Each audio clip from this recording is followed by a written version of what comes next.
Coming up right now on Animal Outtakes, we'll take you to an amazing panther conservation center in this week's edition of Preserve and Protect, and the heartwarming story of a 10-year-old girl who made it her mission to save a panther with cancer. And the dogs of the week are Cocker Spaniels. You'll meet one of the fastest for his size in the country. That and more on Animal Outtakes.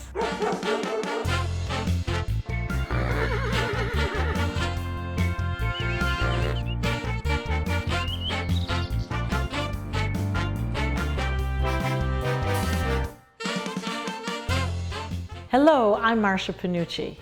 Welcome to another edition of Animal Outtakes. Zeus and I have a really exciting show lined up for you today. We truly believe animals are our special friends, and whatever we do for them, they return 10 times over with love and loyalty. So we begin with a perfect example of that. For those of us in animal rescue, we have to have grit, guts, patience, and perseverance. I recently talked with a kindred spirit and my good friend Judy at Panther Ridge, who has all of these qualities and more.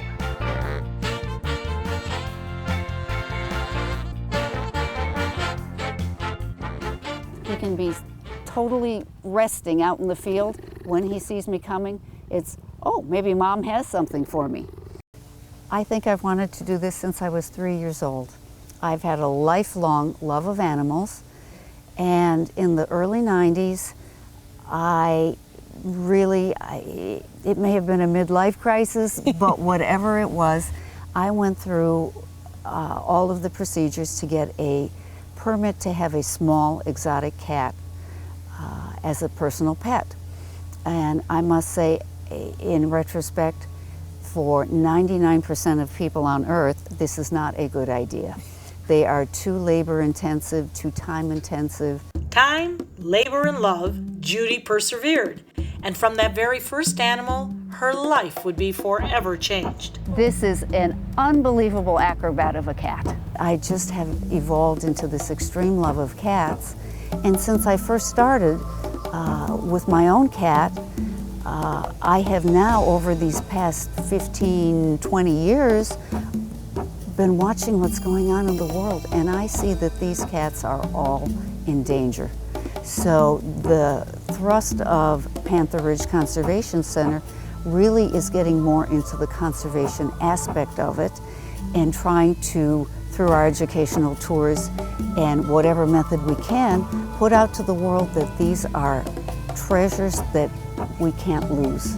As a 501c3, which is a not-for-profit, how do you exist other than your own private funds? We exist on revenue from tours.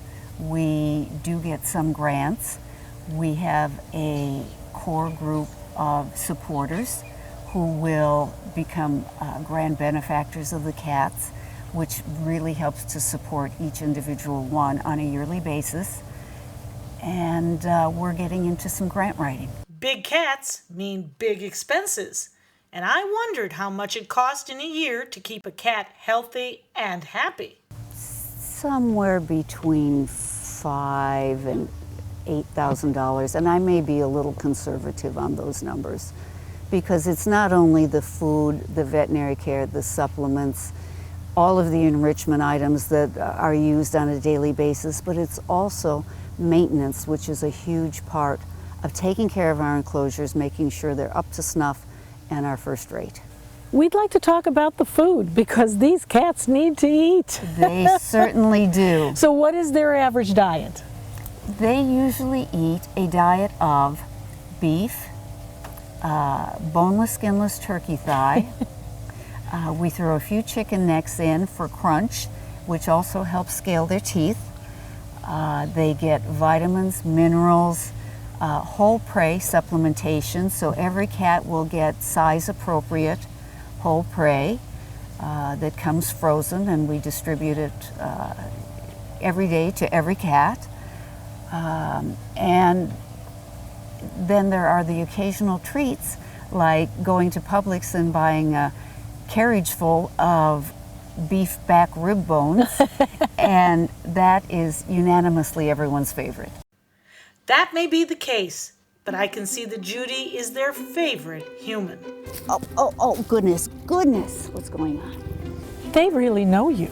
They do know me, but I have been the consistency in their life, some of them for 14, 15, 18 years. And they know who they can depend on. I must say that I have such a talented group working with me now that they are really getting to know those people as well, and I'm able to delegate the joy. And there's no shortage of joy at Panther Ridge Conservation Center. If you'd like to receive and spread joy, visit them at pantherridge.org to find out how you can get involved to preserve and protect these big cats. As Judy mentioned, it's not a good idea to keep a big cat as a pet. So thank goodness that there are places like Panther Ridge who are equipped to help out. You can, however, adopt or sponsor one of their many cats. And if you're a dog lover, remember you can adopt a dog or sponsor a dog at Dante's Den as well. What incredible dedication. Another person who was inspired by the Panthers is a 10-year-old girl. When we come back, she took on an impossible challenge, but love and hard work made this kid and critter a special story. So don't go away. Because she had the same exact name as me and I just felt really bad for her. And they needed help, and I love animals so much, so I was like, oh, it would be really helpful for me to donate money to them. For thousands of years, we've been humans' best friend. You've been through a lot, and we've been right there with you. A dog is part of the family, a confidant, and a friend who always knows how to get into your heart. So what happens to our beloved companions when we can no longer care for them? This is why we've created Dante's Den, an innovative, state-of-the-art facility that will provide care for up to 100 dogs. Dante's Den is a community for joyful dogs. Millions of Americans face uncertainty when planning for the future of beloved pets who may well outlive them. Dante's Den is a charitable organization, so in whatever capacity you can, please lend your support so that we may continue this most wonderful work. Dante and I would like to thank you for watching and for also opening up your hearts to our wonderful community of joyful dogs. Learn about the many ways you could become involved by visiting dantesden.org.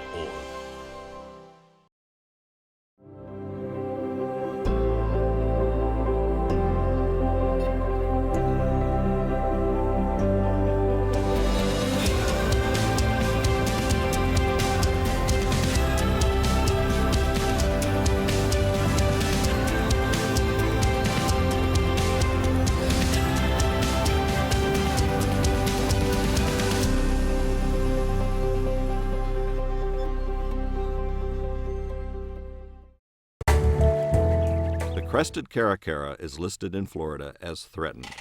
Their numbers have declined due to many factors, including illegal hunting. Help support efforts to eliminate the threat of illegal hunting, not just for birds of prey such as the caracara, but for all wildlife. Always alert authorities if you see people hunting illegally, or if you see wildlife parts, such as feathers, being sold illegally.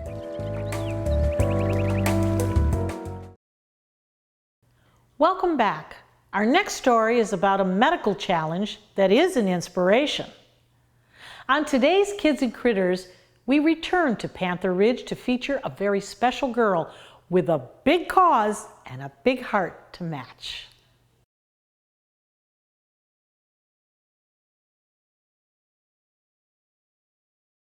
And I'm very excited that he is going to start a course of medication very shortly. I don't know many typical 10-year-olds willing to give their time and energy to fundraising, but Audrey Thompson is anything but typical. Well, my mom, she found an article in the newspaper about Panther Ridge, and they just went through a panther who had cancer, and they needed money for her to help her get through her cancer. So I was like, oh, how about I donate some money? So then I started doing fundraisers for them, and I sold lollipops and I raised money. Then for my birthday, instead of asking for gifts, I asked for donations, and I donated here. Audrey started raising money for Panther Ridge when she was just 7 years old, and that first panther held a special connection for her. Because she had the same exact name as me, and I just felt really bad for her. And they needed help, and I love animals so much, so I was like, oh, it would be really helpful for me to donate money to them. This experience has not only been helpful to the animals at Panther Ridge, it has set the course for Audrey's future.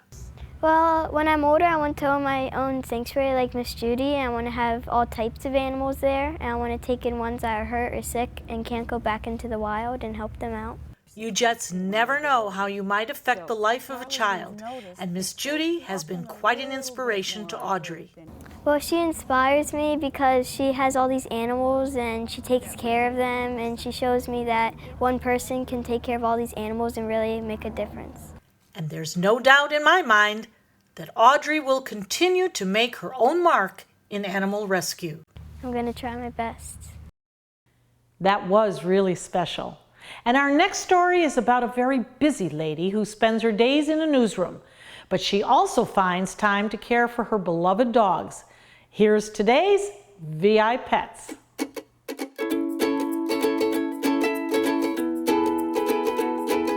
You know, it's hard to have a bad day when there's a golden around. Donner is 5. I'd always wanted a large dog. Living in apartments throughout most of my life wasn't really conducive to it. And then when I bought a house, one of the first things I wanted, some people want landscaping and big furniture, and I wanted a big dog. So I wanted a golden retriever because of their friendly nature and the easy to train. And he was everything I hoped he could be. He sleeps on the bed. I vowed when I got him he was not going to be a bed sleeper, and that lasted one day. But he was very good from the beginning. He likes to sleep on the bed and keeps me warm, and he's allowed on the couch as well. But a lot of times he just likes to go lay on the ground by himself. So anytime tennis balls, one year for Christmas I got him a basket of 50 tennis balls, and it was just heaven for him. From time to time he will play with other toys like these, but really once you start a game of ball, you're trapped for about an hour. He just loves chasing it, doesn't chase frisbees or sticks or anything, but those little fuzzy tennis balls are his life. The only caveat to him is he loves water but hates baths. Oh. So apparently he only likes dirty water. There are still days my feelings are hurt when I leave doggy daycare after dropping him off because he forgets I exist. He just goes in, walks off with someone else, and a little bit you want to be like, well, I'll miss you too. So he does great. He loves it, and he's gone to several of them, and he's always gotten really good report cards.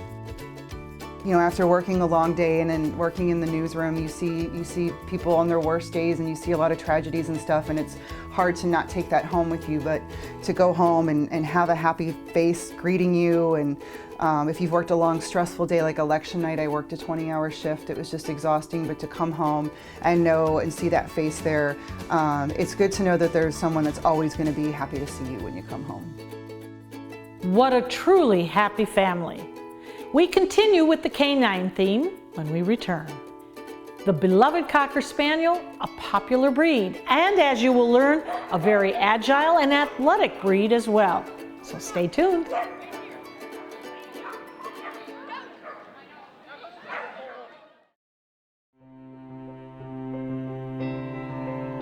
People have asked me what it'll cost to restore all the corals back the way they remember. But I have to ask them, what will it cost if we don't do anything?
This week's Dog of the Week is sure to capture your heart. None other than the adorable Cocker Spaniel. Well, 3 to be exact, and one that is truly special.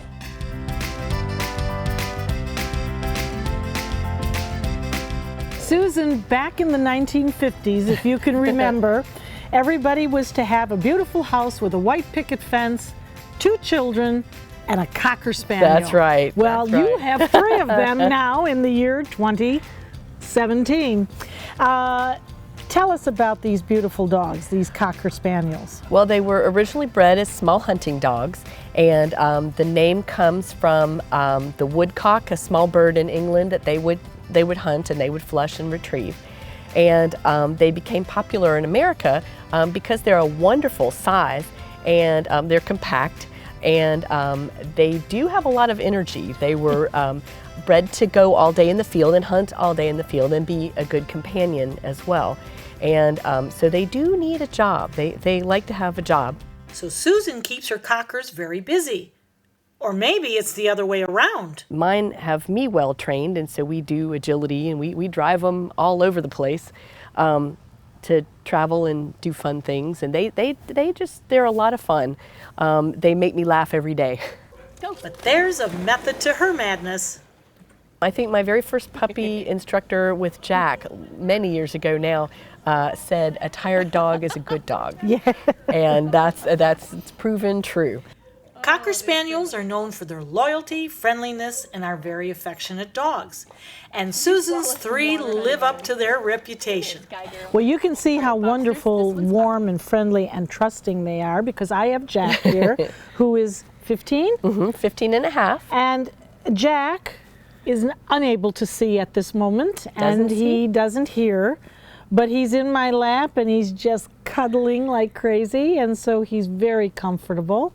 And we have Boxster. Yes, he knows his name. And so does Miss Blue Sky, who is Boxster's half-sister.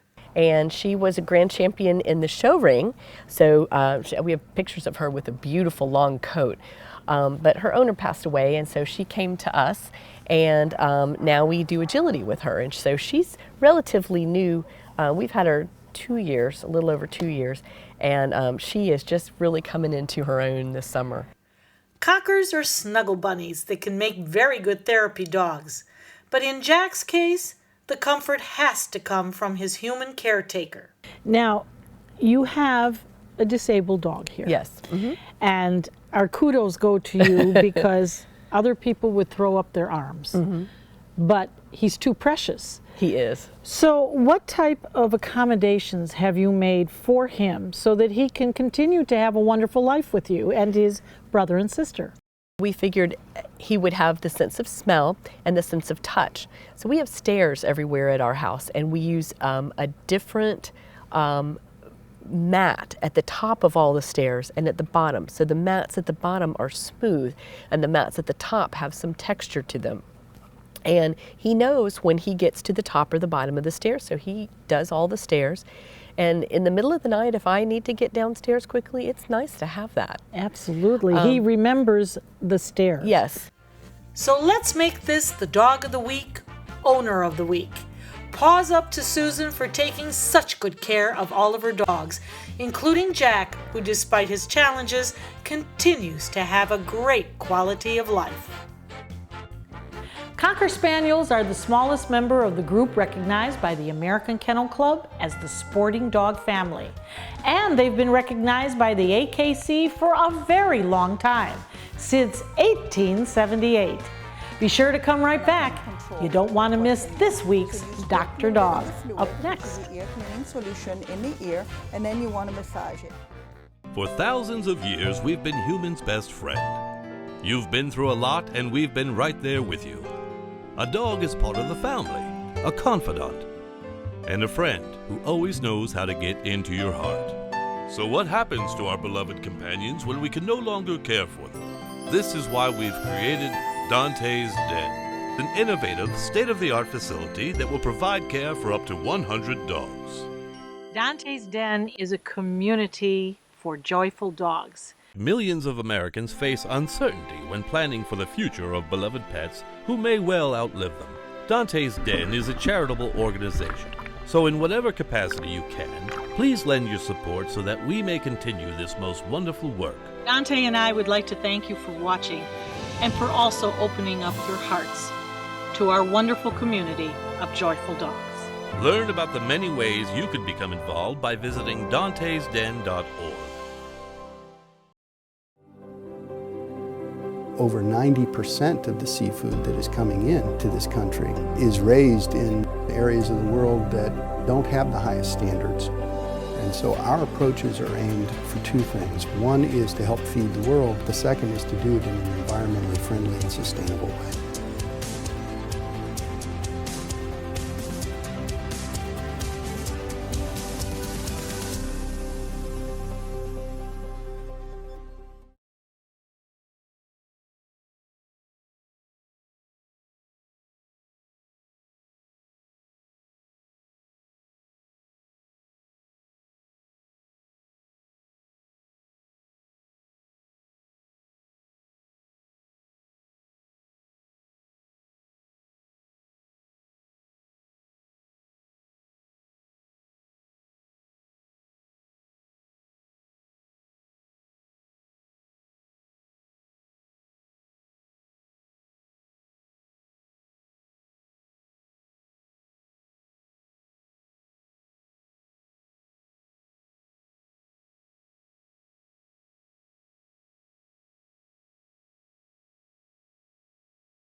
Animal Outtakes is produced by Dante's Den Foundation, a nonprofit group dedicated to creating the best life for dogs.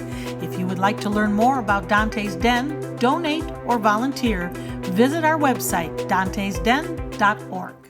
Thanks for staying with us. Let's go to Dr. Ann Chauvet for some extra tips for our dogs. So talking about cleaning ears, that's quite a drama at home a lot of the time. So I always recommend doing this outside because they are going to shake the ears and it's going to get messy and you may have to change your shirt. So especially in a big dog as such, you want to go ahead and make sure that you use a solution that is recommended by your veterinarian and you want to squirt it in there. Sometimes you upside down the bottle. I like to have a little bottle with a pump because it gives me a very small amount and I can control what's in there. So you squirt a little bit of the fluid, which is the ear cleaning solution, in the ear, and then you want to massage it. And then when you let go, be ready for the dog to shake its ear because it's going to have fluid in there. You want to go ahead and do the other side, and you can see this here is a little bit dirtier. So you would squirt something in there and you would massage it. And you want to massage the canal, you want to massage the ear. Then let the dog shake it off. After that, you can either use either a kitchen towel, a Kleenex or tissue, or you can go ahead and use a cotton swab and just take off the excess from the grooves. Any dog will let you do that without any problems. You always want to take the excess with a towel. And the reason is your finger is too big usually to go in there. You can use a cotton swab, do the other ear, do a cotton swab, and you can get a lot of the junk out of there this way. Okay? Why is that important? Then when you decide to use Q-tips, so I really recommend that when you use Q-tip, use it very carefully. I recommend always that you clean the outer part of the ear first. So you get to go in the grooves gently. When it comes to going inside, You must keep track of the white of the Q-tip. Never let go of the white. So if you lose the white, you're too deep, and mostly you have a chance of the dog shaking, your Q-tip breaking, and then you've got to go to the vet to get it up. If you do this in a cat, good luck. They're a little bit more reluctant, but definitely in a cat you will find yourself making sure that you see most of your Q-tip if you're cleaning the outer ear. This is a basset, so it's just really easy, but you always want to stay on the outside. How often can you clean the dog's ear? You probably shouldn't clean it more than a couple of times a week. You don't want to get them irritated as well. And you want to make sure you follow the therapy with your vet. If you have any ear infections, you want to go ahead and follow up with your vet. Do not clean the ears if you're not having any problems, because you can actually lead to irritation of the skin in the ears and create infections. You can watch full episodes of Animal Outtakes by subscribing to our YouTube channel. Just visit youtube.com/animalouttakes. I can't believe another show is already over. Zeus, what did you really think about those Cocker Spaniels? I bet they could give you a run for your money. Thanks for joining us, and we hope you've had fun and learned something about our animal friends. I'm Marcia Panucci. Join us next week for another animal adventure on Animal Outtakes. Yeah, big dork.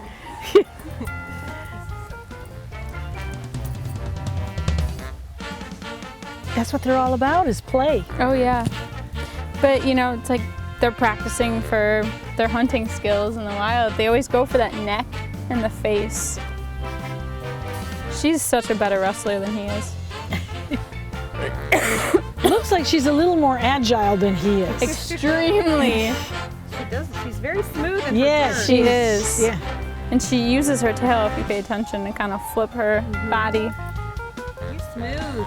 You are smooth. Bless you.